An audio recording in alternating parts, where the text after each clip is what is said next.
Ships in the making, bound for a distant shore, world for the taking, men gone forevermore, boarding and setting sail. Sexto Continente, dirigido por el obispo de Orihuela, Alicante, Monseñor José Ignacio Munilla.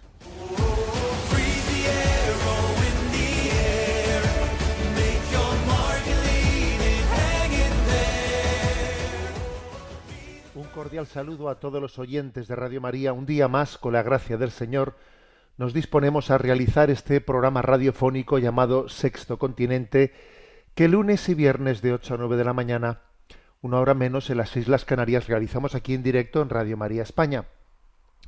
Hoy es 27 de enero y hoy todos los medios de comunicación mundiales pues están dando la noticia de que se cumple 80 años, 80 aniversario de la liberación del campo de concentración de Auschwitz.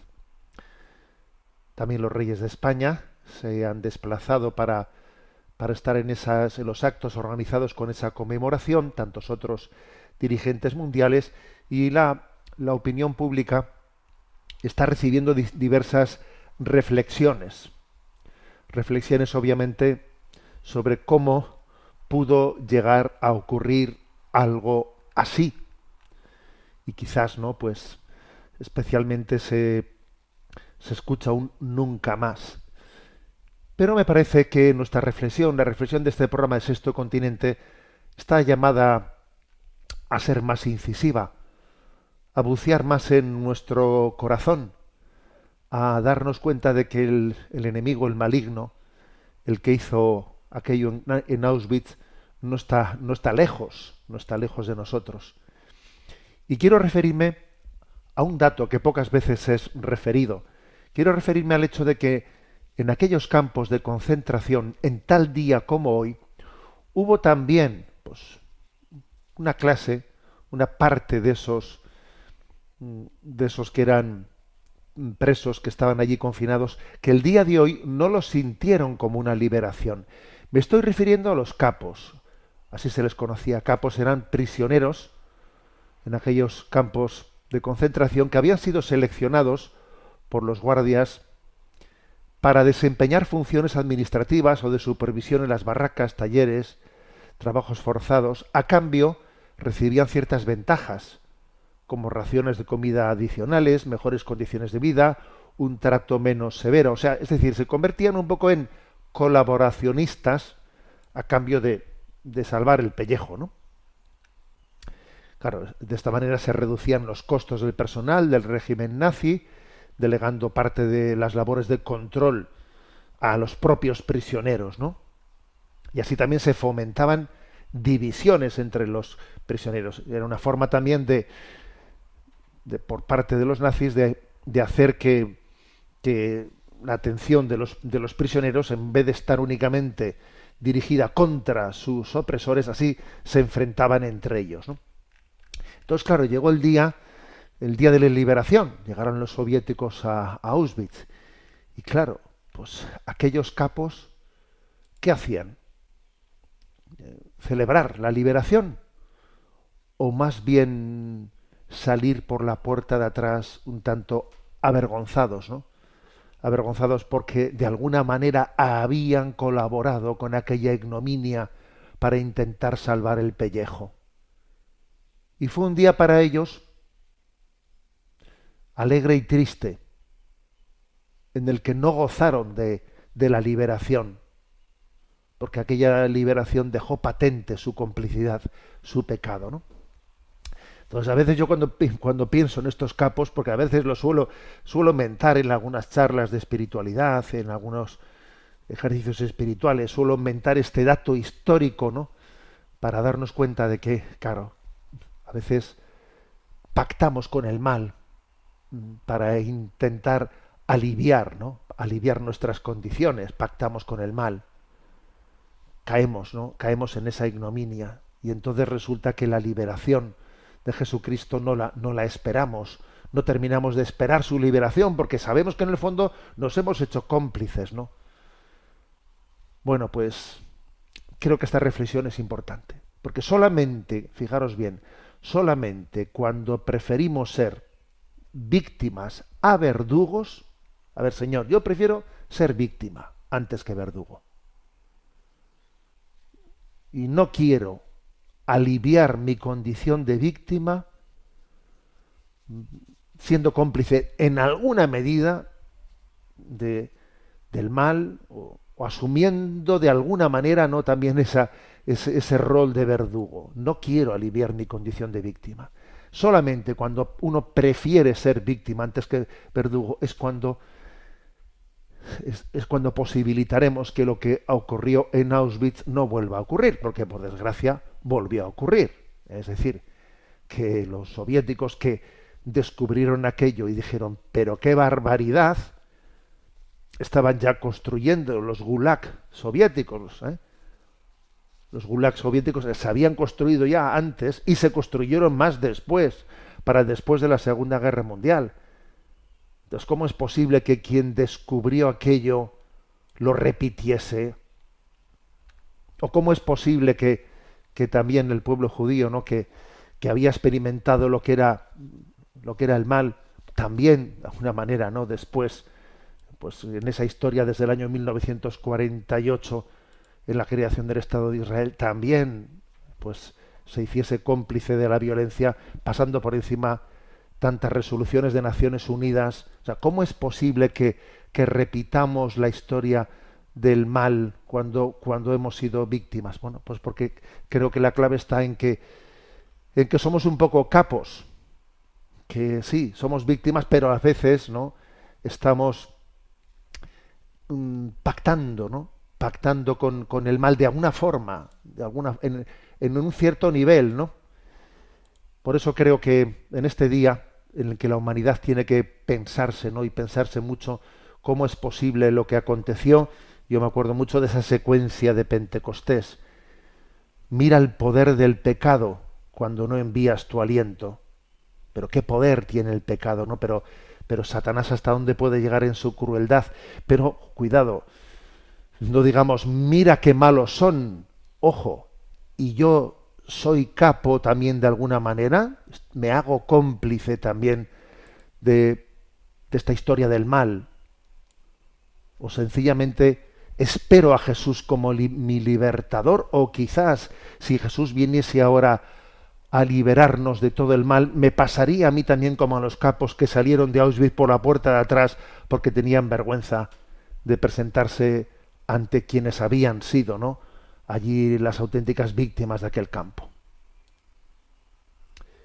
Sexto Continente es un programa que tiene interacción con los que sois usuarios de redes sociales, en Instagram y en Twitter a través de la cuenta @obispomunilla, en Facebook a través de la página que lleva mi nombre personal de José Ignacio Munilla. Los programas anteriores de Sexto Continente están a vuestra disposición, tanto en el podcast de Radio María como en otras plataformas como iVoox, Spotify, también en la cuenta, en el canal de YouTube en ticonfio.org, en Amazon Music también, y decir que en la página web www.enticonfio.org, pues allí hay una sección de Sexto Continente donde se pueden seguir los programas anteriores, y además también en enticonfio.org pues se puede también seguir en directo este programa en emisión en el canal de 24 horas televisión Enticonfio.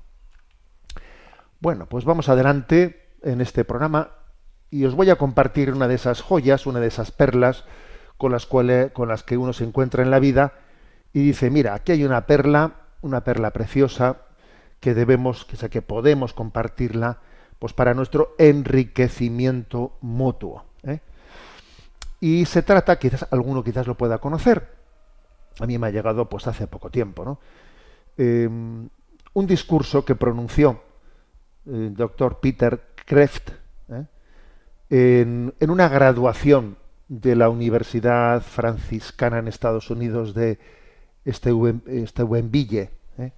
Es un discurso de graduación que se hizo hace un par de años. Él fue invitado a ese discurso de graduación y entonces hizo un discurso pues muy interesante, ¿no?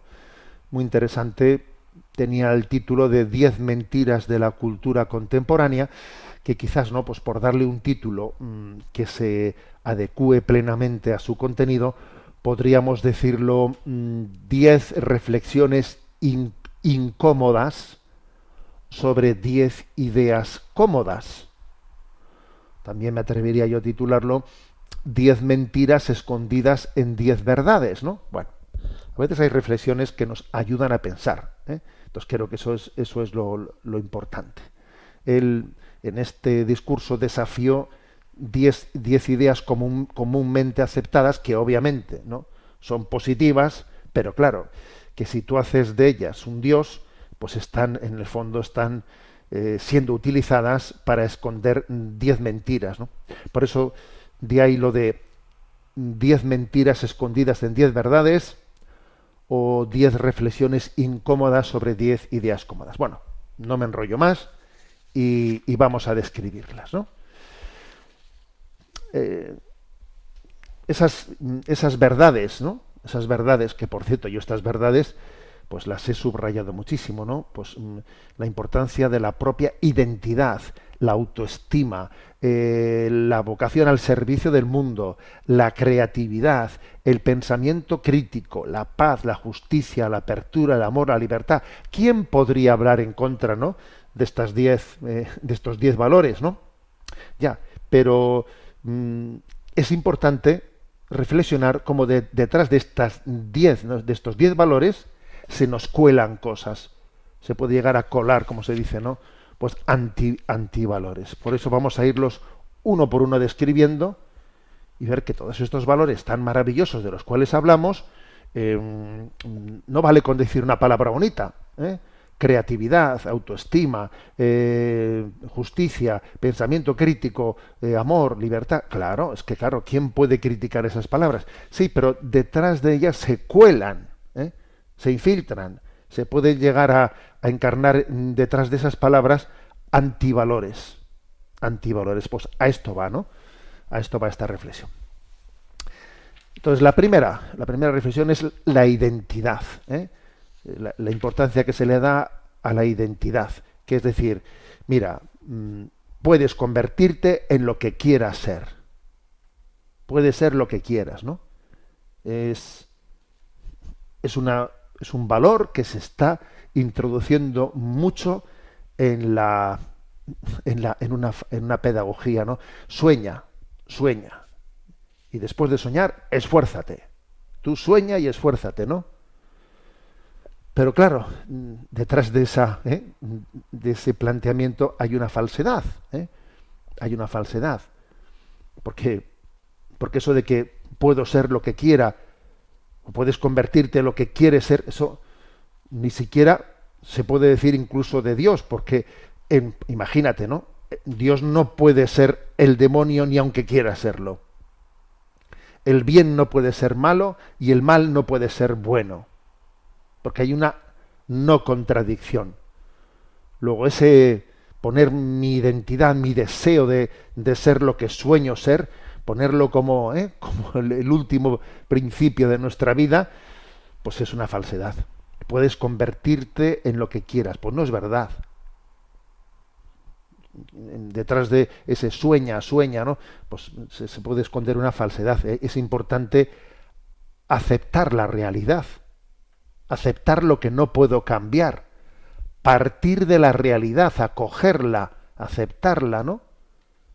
Es un principio de sabiduría, ¿no? Parto de lo que hay. Estoy en esta situación, ¿no? No me evado en un sueño en el que me esté chocando con la realidad, pues no. Esa es la mentira número 1, la mentira sobre la identidad, ¿no? Sueña y te quedarás corto, puedes convertirte en lo que quieras, ¿no? Tú puedes ser lo que quieras, pues no, es una falsedad. La segunda mentira, ¿no? O mejor dicho, la segunda bandera es la siguiente, la que hace referencia a ser, dice literalmente, ¿no?, a ser, lo que diríamos popularmente con la palabra autoestima, que así la solemos utilizar generalmente, ¿no? eh, la persona más importante de este mundo eres tú. Eres tú. Entonces, se subraya mucho esto, ¿no? En los libros de autoestima. ¿eh? Eh, pero claro, pero no es cierto que la persona más importante de este mundo sea yo. Es como si dijésemos, Dios, ¿cómo te atreves a sentarte en mi trono? Ese trono es mío, porque yo soy la persona más importante del mundo, ¿no? Y entonces se hace, pues, se construye la autoestima en una soberbia que es absurda. ¿eh? Entonces parece que uno prefiriese, ¿no?, reinar en el infierno que servir en el mundo. Mira, estamos para servir. Reinar es servir, ¿sabes? ¿Eh? Por eso esa expresión de la autoestima entendida de esta forma, no, mira, la persona más importante en el mundo eres tú, primeramente y segundamente, terceramente, piensa en ti, ¿no? Cada vez que nos adoramos a nosotros mismos, hacemos presentes el infierno. ¿Eh? Dice Peter Kreeft, ¿no?, en su discurso de graduación, dice que había escuchado en una ocasión a un psicólogo decir que el problema de Hitler era que no tenía suficiente autoestima. Pero claro, probablemente también lo puede decir del propio Satanás, que no tiene suficiente autoestima. A ver, la clave está, ¿mi autoestima en qué está fundada? La autoestima tiene que estar fundada en Dios, en que Dios me ama, en que Dios me quiere. Si la autoestima no está fundada en Dios, entonces de la autoestima a la soberbia hay un pasito de nada. La autoestima tiene que estar fundada en Dios. Por lo tanto, esta es la segunda, ¿no? La segunda mentira escondida en una verdad. La tercera, la llamada del servicio al mundo, que obviamente es como una versión más dulce de la mentira anterior, ¿no? El mundo te necesita. Tú puedes salvar el mundo. El mundo te necesita, ¿no? Tú cambiarás el mundo, tú eres el Mesías, ¿no? Cuenta Peter Kreeft, ¿no?, en el discurso de su graduación, una anécdota muy bonita que yo no conocía. Bueno, en una ocasión, Madre Teresa le dijo a Malcolm Muggeridge, Malcolm Muggeridge es un periodista británico que fue un converso y escribió después un libro muy bello, me recuerdo que yo lo leí siendo seminarista, un libro sobre su conversión y cómo Madre Teresa de Calcuta fue auténtica madrina de su conversión, ¿no? Era un periodista que primero se había convertido como primer paso al cristianismo, pero no al catolicismo, ¿no? O sea, se había hecho anglicano, pero no católico. Y entonces Madre Teresa va y le dice, Malcolm, eres un buen hombre, ¿por qué no llegas hasta el final y te haces católico? Tenía mucha confianza entre ellos, ¿no? Y entonces Malcolm le respondió, bueno, para responderle con sus propias palabras, madre, supongo que Dios ve que soy un buen hombre y que necesita algunos buenos hombres fuera de su iglesia, así como dentro de ella. Y entonces Madre Teresa pronunció solo 4 palabras. No los necesita. Claro, Malcolm se defendió diciendo, bueno, igual Dios necesita, ¿no?, algunos buenos hombres fuera de su iglesia, ¿no?, y no solamente en ella. Y dice, hombre, Dios necesitar, dice Madre Teresa, no los necesita. Y entonces Malcolm escribe en su autobiografía, no pudo responder a ese argumento, así que me convertí al catolicismo. Mira, o sea, eso de que la tercera mentira es, tú puedes salvar el mundo, tú eres necesario para que el mundo... A ver, tú sigue la verdad y deja que Dios salve el mundo, ¿sabes? Que tú no eres el Mesías. Es la tercera, digamos, mentira escondida en una verdad. Porque es verdad que tenemos que luchar por la transformación del mundo, ya, pero el Mesías no soy yo. Cuarta mentira, la mentira sobre la creatividad, ¿no? Necesitamos educarnos en el pensamiento creativo. Sí, por supuesto que sí, ¿no? Pero esto se interpreta como crear una nueva realidad, un nuevo mundo. Es como si yo, ¿no?, acabo de descubrir que he hablado tanto de autoestima, que me pienso que yo soy Dios, ¿no? Y ahora lo que necesito ya no es que la encarnación de Dios, sino que mi excardinación, o sea, que soy yo el que voy a ser capaz, ¿no?, desde mi pensamiento creativo de cambiar el mundo. O sea, desde una falsa concepción de la autoestima me pienso que yo voy a ser el Mesías y después yo voy a ser el creador de un nuevo mundo, ¿no? Claro, es como si soy yo el que va a decir, he aquí que hago nuevas todas las cosas. Perdón, eso lo dice Dios, no lo dices tú. Yo soy un descubridor y un servidor, no soy el creador de la verdad. Claro, esta es una gran mentira, ¿no? La gran mentira de pensar en el pensamiento creativo. Claro que tenemos que suscitar un pensamiento creativo, pero el pensamiento creativo no puede olvidar de que el creador es Dios, ¿no? Quinta mentira, en torno al pensamiento crítico, ¿no? Pues también uno es subrayar que hay que tener pensamiento crítico, y hasta el punto de que eso se traduce en un escepticismo negativo hacia cualquier cosa que pretenda ser verdad. Uno se convierte en pensamiento crítico. Claro que hay que tener pensamiento crítico, pero si haces de eso un Dios, entonces esa verdad que tú mismo has creado, que ser crítico se convierte en tu Dios, ¿no? O sea, en el fondo es como subrayar, ¿no? Subrayar que todas las pretensiones de la verdad tienen que ser deconstruidas. Yo tengo que ser escéptico por principio, no hay ninguna verdad, ¿no?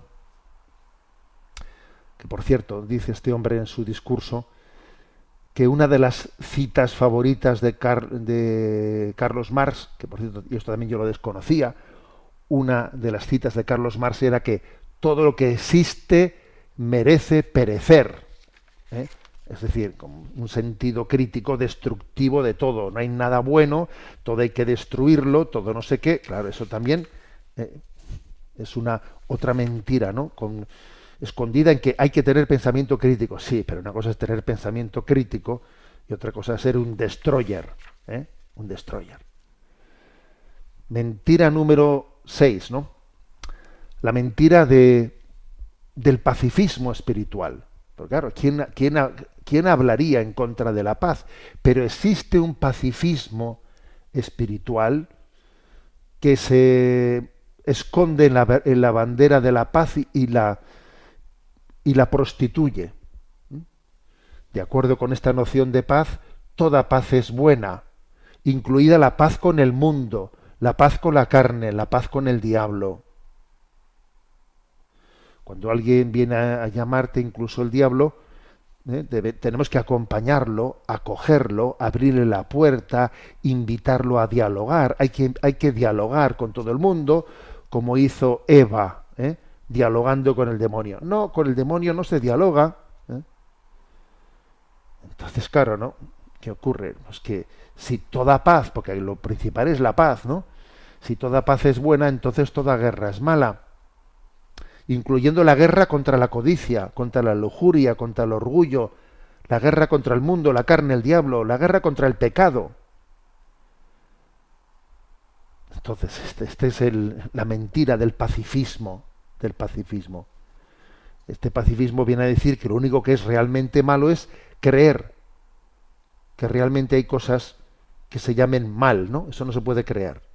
No hay diablo, no existen enemigos. Esta es una gran mentira, ¿no? Deja de pelear y ven a cenar conmigo, le dice la araña a la mosca. A ver, claro, la araña le dice a la mosca, deja de pelear, venga, vente a cenar conmigo. A ver, que se lo quiere comer, que la araña se va a comer a la mosca. Pues esto es lo que se esconde detrás de ese falso pacifismo espiritual, ¿no? Que aquí se quiere desenmascarar. la séptima mentira, la séptima mentira, que es, de alguna manera, pues la bandera de la justicia, como el valor supremo es la justicia en el sentido humano de la palabra, ¿no? Que es la reducción del cristianismo al secularismo, ¿no? Si el cristianismo se vuelve, ¿no? Se quiere reducir a ese falso pacifismo y a esa justicia intramundana, entonces se está volviendo, de alguna manera, inexorablemente, se está volviendo tibio. Exige una justicia en este mundo y nada más, ¿no? Y nada más, luchar por tu justicia y no luchar por la justicia, ¿no? Y por cierto, dice, ya que estamos hoy, ¿no?, hablando de estos temas sobre la paz mundial, pues dice Peter Kreeft en este discurso de graduación que basta ver el éxito que ha tenido esta filosofía por ambas partes en Palestina durante los últimos 75 años. O sea, mira, ha luchado cada uno por una justicia intramundana, y ahí tienes tú, pues en ese desencuentro entre palestinos y judíos, pues tú fíjate para qué ha servido eso, ¿no? Para destruirse. Bueno, por lo tanto, se quiere desenmascarar, claro, que la justicia intramundana es un valor, pero cuando se olvida de que existe, ¿no?, una justicia divina superior, pues entonces se convierte en una deformación de la realidad. La octava mentira escondida en una verdad, bueno, pues es, claro, cuando se habla de apertura y tolerancia, como si fuese el bien supremo, ¿no?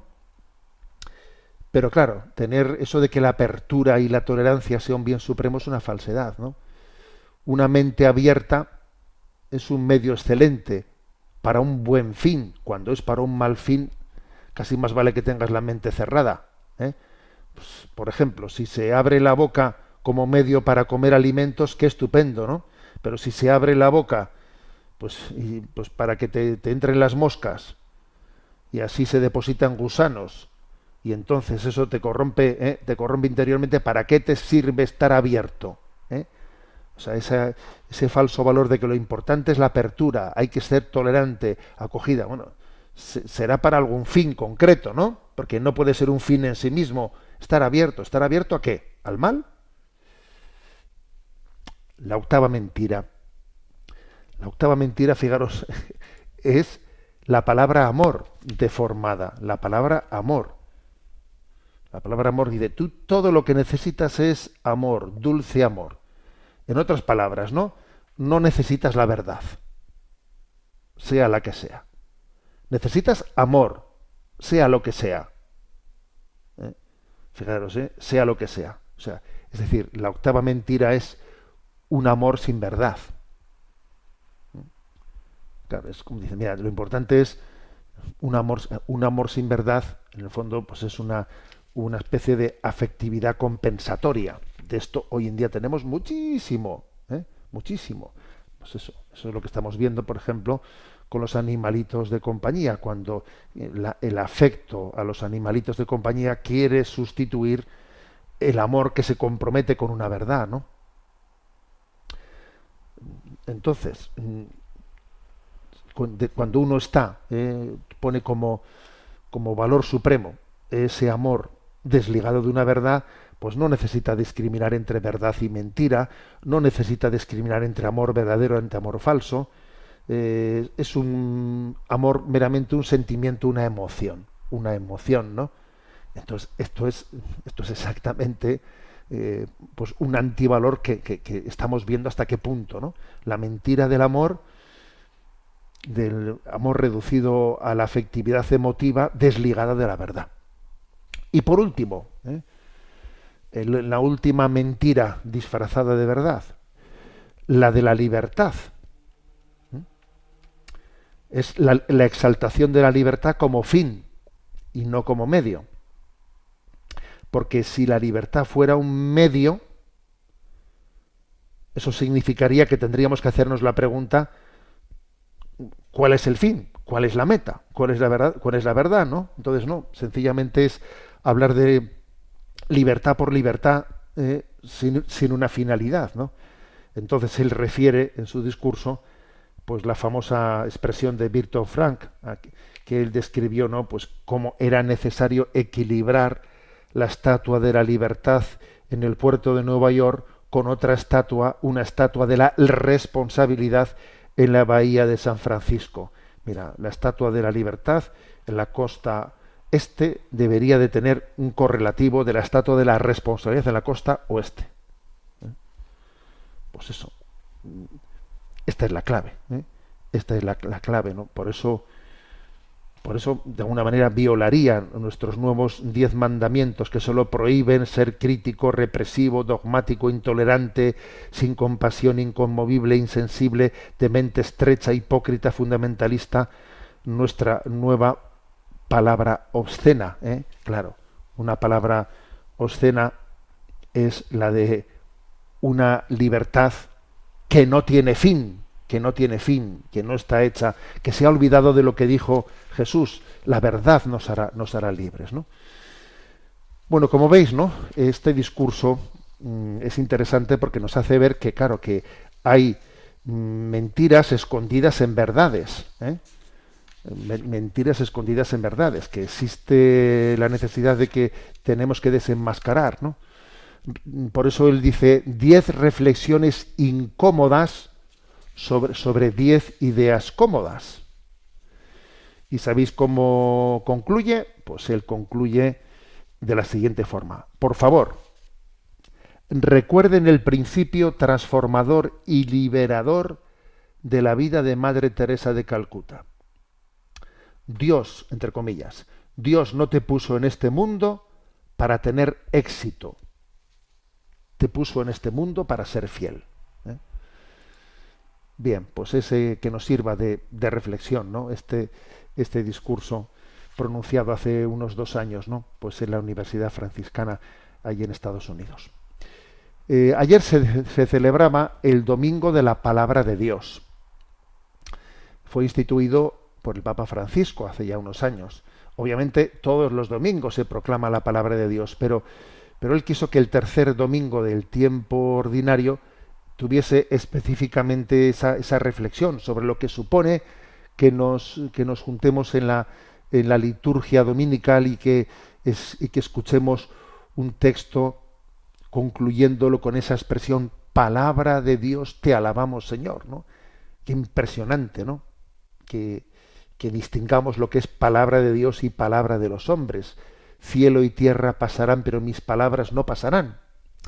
Bueno, vamos a tener nuestro momento de oración, de descanso musical, con esta canción, Tu Palabra, cantada por Marcela Gándara.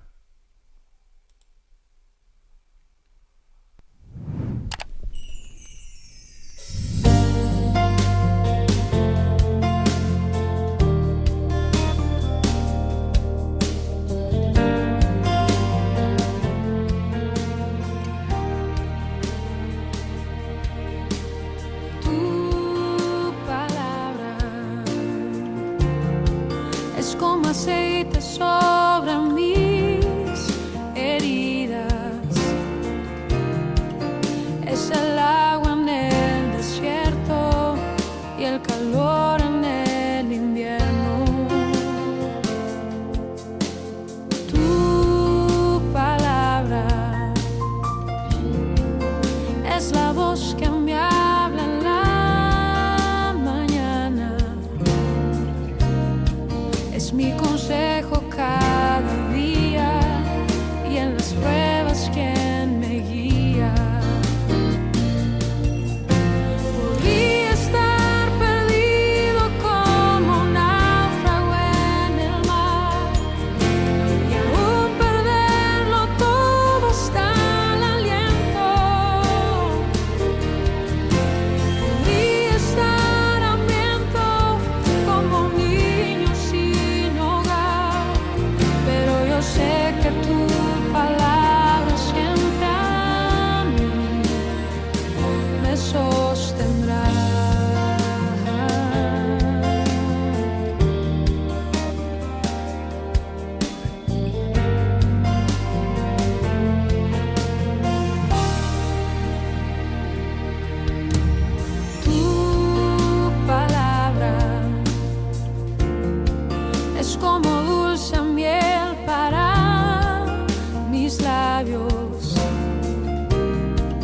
es la perfecta melodía que me deleita cada día.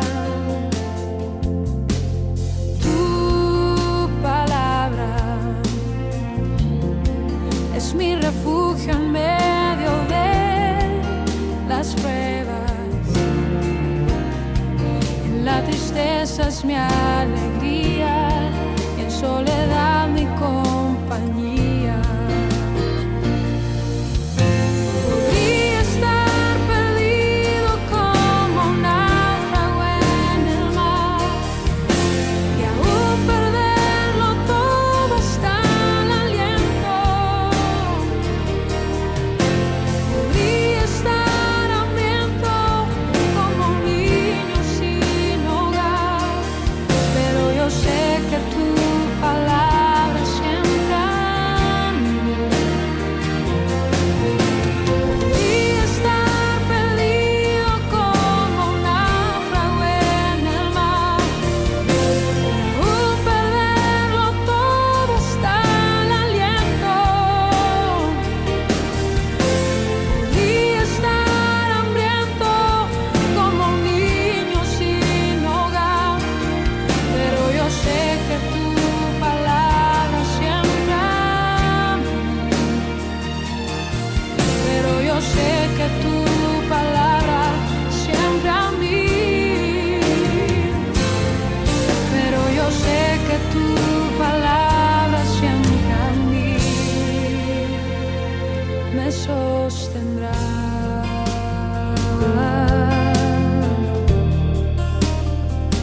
Tu palabra, Señor.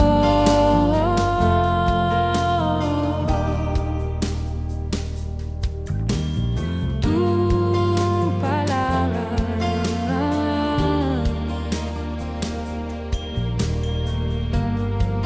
siempre me sostendrá.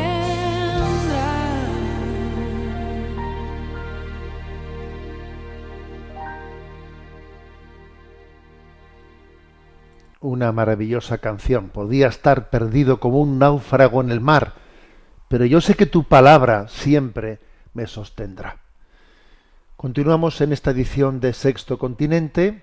Vamos a dar hoy más tiempo a la intervención de los oyentes. Sabéis que hay un correo electrónico habilitado que es sextocontinente@radiomaria.es. Repito, sextocontinente@radiomaria.es. Y a Natalia, que está en la emisora, le vamos a pedir que nos presente las preguntas seleccionadas. Adelante. Un oyente nos escribe y nos pregunta sobre la siguiente cuestión. Buenos días, Monseñor Munilla. Soy fiel oyente y colaborador de Radio María. Gracias por tanto esfuerzo para el bien.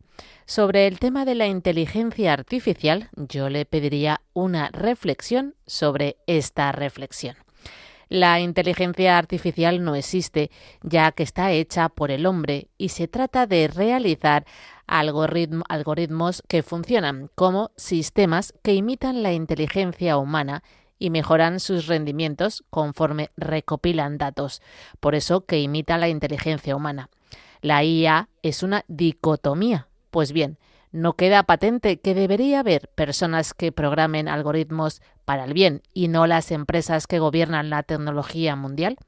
Al igual que usted evangelizando en Sexto Continente, ¿no habría que evangelizar lo que llaman la inteligencia artificial? Muchas gracias por su respuesta. Le tengo presente en mis oraciones. Pues sí, a ver, también es verdad que he recibido unos cuantos correos como este, a propósito de que el programa anterior pues hicimos, ¿no?, trasladamos, ¿no?, pues una pregunta que se le había formado al ChatGPT por parte de un sacerdote de Madrid, preguntándole a la inteligencia artificial: si tú fueses Satanás, ¿qué harías, no? ¿Qué plan tendrías, no? Y entonces, claro, pues ahí la inteligencia artificial, ese programa de ChatGPT se explayó en una respuesta que ciertamente impresionaba porque es que uno decía, madre mía, pero si es que esta explicación que está dando es exactamente lo que hemos visto, lo que estamos viendo, ¿no?, de cómo está actuando Satanás destruyendo el mundo. Bien, obviamente, es cierto, absolutamente cierto lo que dice este oyente. Lo que llamamos inteligencia artificial no es inteligencia. No es inteligencia. Inteligencia fue la del sacerdote que le hizo esa pregunta al ChatGPT. Eso sí que fue inteligente hacerle esa pregunta. Porque al hacerle esa pregunta lo que hizo fue, pues, claro, provocó que el ChatGPT echase manos de todo el bagaje documental que tiene sobre todo cuanto se ha reflexionado y se ha dicho, porque fijaros, en este momento la llamada inteligencia artificial tiene una base de datos en la que prácticamente está todo lo que se ha dicho y publicado, todo está en esa base de datos. No hace mucho, ¿no? Pues Elon Musk hizo unas afirmaciones de que a día de hoy en los programas de inteligencia artificial ya habían escaneado, o sea, ya habían integrado todo cuanto hasta ahora en la humanidad estaba publicado. Todo está ya dentro. A partir de ahora, digamos, la inteligencia artificial irá añadiendo lo que a partir de ahora vaya saliendo, pero, digamos, la fase de meter, ¿no? De escanear, o como se llame eso, ¿no? Toda la base documental existente hasta ahora, ese trabajo ya está terminado. O sea, en este momento quizás uno de los problemas que tiene esos programas que llamamos de inteligencia artificial es que ya no tienen más datos que coger del pasado, o sea, ya únicamente los que salgan de aquí para adelante. Fíjate, ese fue un dato que dio Elon Musk, ¿no? Entonces, claro, es obvio que la inteligencia artificial la propia expresión es una expresión metafórica, pues porque la inteligencia no existe. La inteligencia fue la del sacerdote que le hizo esa pregunta. Y claro, y entonces lo que al hacerle esa pregunta sí suscitó, ¿no? Pues que ese, ¿no? Pues bueno, que ese ChatGPT sacase de su base documental toda la reflexión de lo que ha acontecido, ¿no? De cuáles son las estrategias del mal, y formuló una respuesta que te quedas impresionado, ¿no? Que te quedas impresionado. Es obvio también que la inteligencia artificial no ha sido diseñada para responder esa pregunta que le formuló ese sacerdote, no. A quien ha ido diseñando eso ni se le ha ocurrido que esa pregunta se le pudiese hacer al ChatGPT. Pero es cierto que al tener toda esa base documental, claro, se puede llegar. O sea, por lo tanto, aquí hay una cuestión clave que es la de la buena utilización de toda esa base documental, ¿no? De todos esos datos. O sea, la verdadera inteligencia es cómo utilizar la IA. Esa es la verdadera inteligencia. Cómo hacerle las preguntas, cómo... Claro, eso sí que es verdadera inteligencia. Bien, esto es una precisión. Y en segundo lugar, cuando dice este oyente de si no debería de haber también quienes se dedicasen a evangelizar la inteligencia artificial, eso, fijaros, ya existe. Yo conozco, ¿no? Pues algunos ingenieros informáticos que están lanzados en esto, que están lanzados en intentar hacer pues unas versiones de la inteligencia artificial que cuiden especialmente en sus algoritmos, cuiden dimensiones éticas y también las de la presentación del mensaje cristiano en su verdadera integridad. Aunque también voy a decir una cosa que es, por lo que yo les escucho decir, que yo obviamente no soy para nada, ¿no?, especialista en estas cosas. Vamos, yo soy un usuario de primero de primaria, ¿me explico? De primero de primaria, que lo utilizo pues para unas cosas tan sencillas como las que hicimos el programa anterior. Pero claro, yo soy consciente de que, bueno, pero sí que he escuchado, ¿no?, algunos católicos que sienten, ¿no?, esta llamada a intentar también hacer plataformas de inteligencia artificial con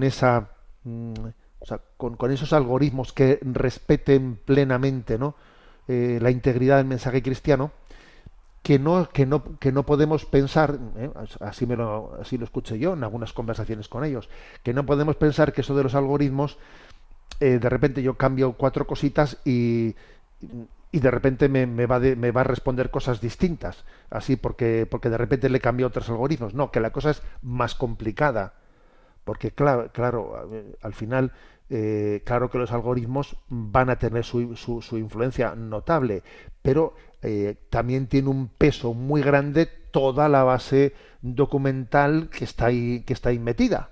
Que está ahí metida. O sea que por mucho que tú cambies un algoritmo, no se puede sacar lo que no hay. Pero sí es cierto que se puede cuidar que no sea utilizado de una manera sesgada. De una manera sesgada. Bueno, la verdad es que hoy en día que alguien sienta la vocación para esa evangelización, no ya solo del sexto continente, sino de la inteligencia artificial, pues es maravilloso, ¿no? Los hay, pero sin duda alguna, pues necesitaríamos más católicos, ¿no? Que digan, bueno, este es un campo impresionante en el que todavía, ¿no? Pues tenemos mucho por delante. Pero bueno, repito, con respecto al programa anterior en el que le hicimos, en el que dimos cuenta, ¿no? De si tú fueses, ¿no? Pregunta al ChatGPT, si tú fueses Satanás, ¿cuál sería tu estrategia? A ver, la verdadera inteligencia es la de haberle formulado esa pregunta. Porque claro, fue la que provocó que de toda esa base documental saliese, ¿no? Esa estrategia que nos dejó impresionados a todos. Adelante con la siguiente cuestión. Nos escribe Cecilia. Muy buenos días, monseñor. Le doy las gracias por su valentía y por lo muy esclarecedores que son sus comentarios y conferencias que sigo con asiduidad. Tengo una duda que, si fuera posible, me gustaría me pudiese aclarar tras escuchar las condiciones sobre las indulgencias plenarias para los difuntos. Me he puesto en marcha y he decidido durante este año ofrecerlas por muchos familiares y amigos. Mi pregunta es, si ya están en el cielo, ¿no será entonces ya necesario ofrecer o rezar en misa por ellos? ¿No es así? Muchas gracias por su gran labor y que Dios le ayude a llevarla a cabo muchos años. Bueno, una cosa que tengo que decir es que me encanta comprobar cómo la convocatoria de este jubileo del 2025 aniversario ha suscitado en el pueblo de Dios pues un deseo de tomarse en serio nuestra fe católica sobre las indulgencias, y veo que hay muchísimas personas, aquí me llama la atención los correos electrónicos que llegan, cómo se ha suscitado un verdadero deseo de recurrir a ese tesoro de gracia pues para culminar la santificación de nuestra vida y además también ayudar a los fieles difuntos. Me encanta, ¿no? Y obviamente la respuesta que hay que darle a Cecilia, pues es la pregunta que obviamente quienes estén en el cielo no necesitan de ese tesoro de gracia. Entonces nosotros no tenemos plena certeza de quién está en el cielo. Y entonces lo que hacemos es, claro, cuando ofrecemos una indulgencia plenaria por un fiel difunto, es en la suposición de que obviamente no está en el infierno. Obviamente, si está en el infierno, pues esa gracia no puede recibirla. Si está en el cielo, no es necesaria. No es necesaria. Ofrecemos una indulgencia plenaria en la suposición de que pueda estar en una situación de purificación en el purgatorio. En el caso de que estuviese en el cielo, pues o que pensemos también en la posibilidad más nefasta de que estuviese en el infierno, eso que yo estoy ofreciendo será destinado a las almas que lo necesiten. A mí, por lo menos, desde en mi infancia me educaron de que es la Virgen del Carmen, esa advocación del Carmen, la que cuida especialmente de las almas del purgatorio, que por lo tanto ponemos en manos, ¿no?, de ella, nuestra madre intercesora, nuestra madre medianera. Esa función de ser medianera de todas las gracias también se expresa especialmente, ¿no?, en ese hacer llegar esa indulgencia a quien verdaderamente la pueda necesitar. Pero es lícito, obviamente, el pedirlo por una persona en concreto. Y esto mismo también se refiere a cuando ofrecemos una misa por un fiel difunto que, si está en el cielo, ya no la necesita. Lo mismo se aplica en el ofrecimiento de una misa que en el ganar una indulgencia. Ahí recurrimos a nuestra Madre, la Virgen del Carmen medianera, de todas las gracias. Adelante con la siguiente consulta. Sonia de Almería nos escribe diciendo: estimado Monseñor Munilla, millones de gracias por el esfuerzo de evangelización que está haciendo, que nos alimenta a muchísimas personas en el continente digital. Le escribo porque me ha llamado la atención que ayer domingo, de la Palabra de Dios, usted abrió su corazón en redes compartiendo que su versículo favorito de la Biblia es: lámpara es tu palabra para mis pasos, luz en mi sendero. Salmo 118. Yo soy de las que he escuchado muchas charlas suyas y nunca le había oído decir eso. ¿Nos podría explicar por qué le llama la atención ese versículo de una forma tan especial?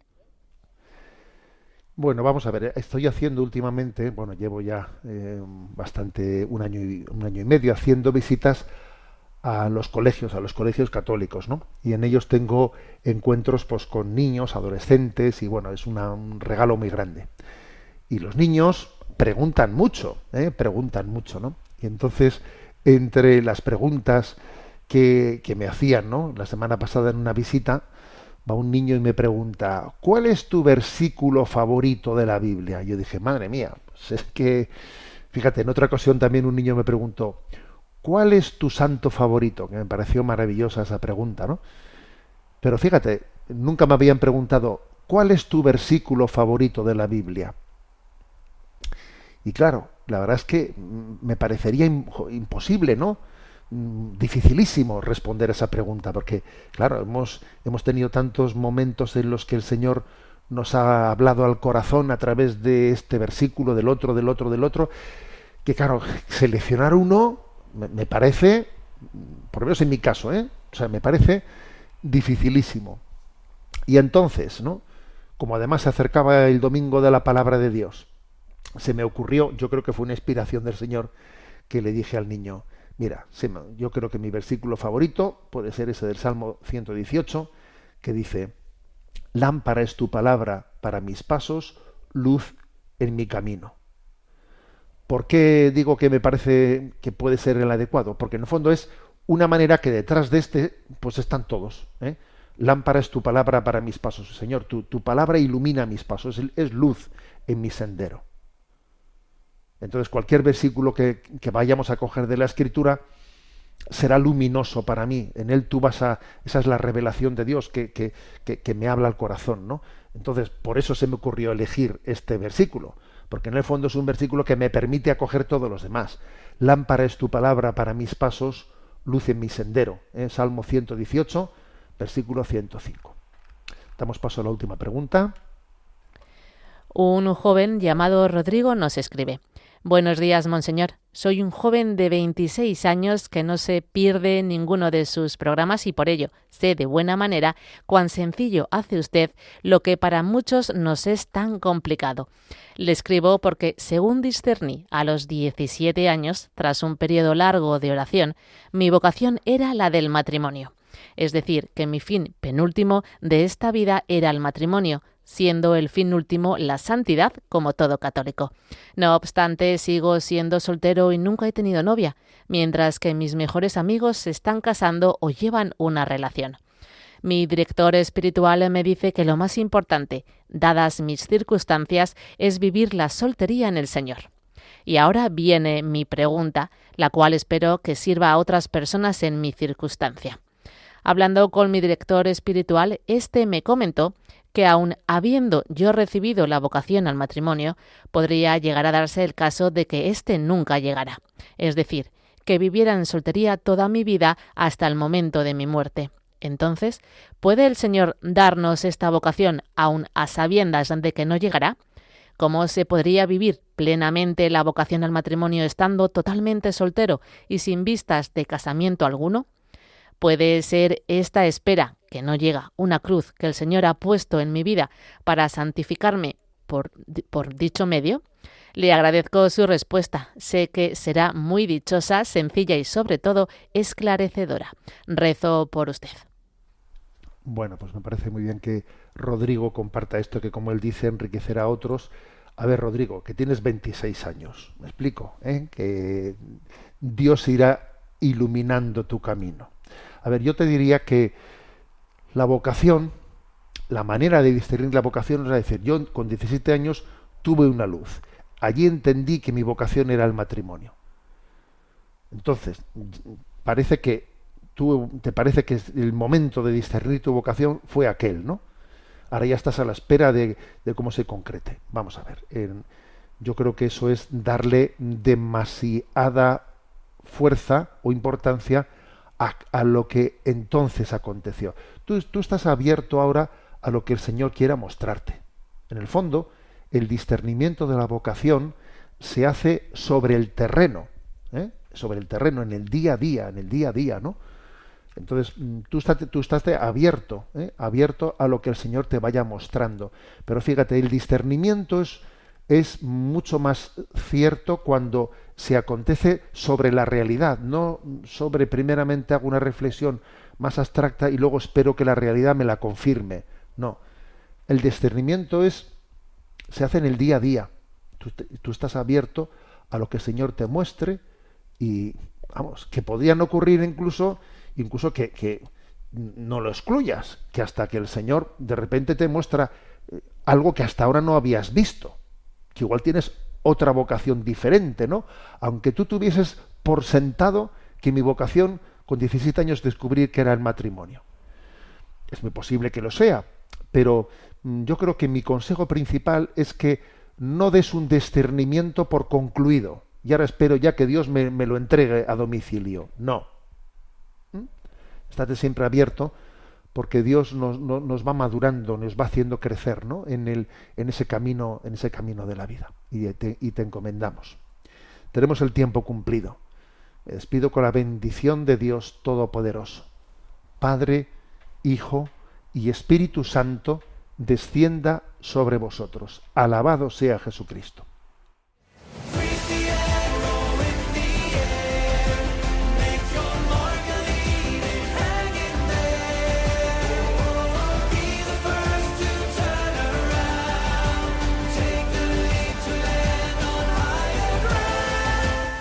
Finaliza en Radio María Sexto Continente, dirigido por el obispo de Orihuela Alicante, Monseñor José Ignacio Munilla.